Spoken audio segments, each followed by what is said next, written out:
Hi, I'm Ryan Donlin, I'm Steve Grunert. and we'd like to welcome you to segment 8 of our Minds Unleashed video series. We call this one Divide and Debate. You know, we find it particularly enjoyable in our work, in our lives, that we can disagree with each other. We do it as faculty, we do it as colleagues, we do it as co-writers, and we do it as friends. And we would like to think that when we disagree authentically, each of us learns something. And we would encourage this in K-12 leadership with leadership teams as well.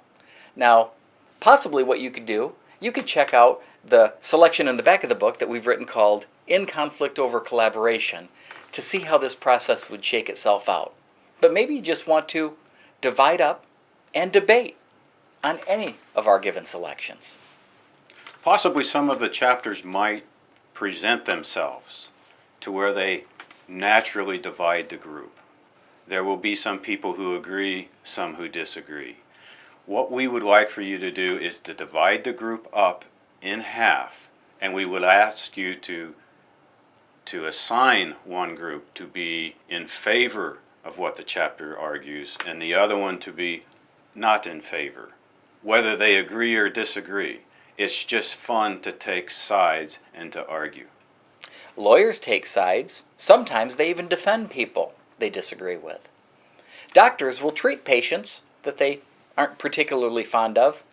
But how often do we spend the time in education to really walk a mile in the other's footsteps, to really understand where someone stands before you understand where they actually sit on a particular topic? That's what this activity is all about. So once, ideally, you get folks taking the opposite perspective of that which they embrace, ask them to take a 10-minute stroll with their group, have a conversation, maybe up and down the hallway, to prepare for a debate. And then when they get back in the room, It is important that we get them to move, to physically move, and to get out. And what we do is when we bring them back together, we have a discussion. We go ahead and let the debate begin. But what's interesting about this debate is that there's no closure.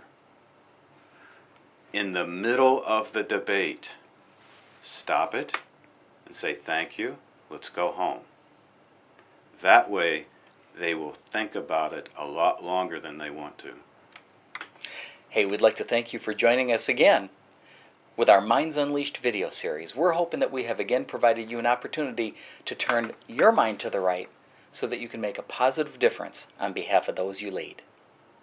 Here's our book, Minds Unleashed, a powerful weekly reader for principals and their teams. So if you are a principal, or you know a principal who could use our book as a gift, consider ordering one. In doing so, you'll give them permission to think, relax, and think again. Principals and hardworking educators certainly deserve it.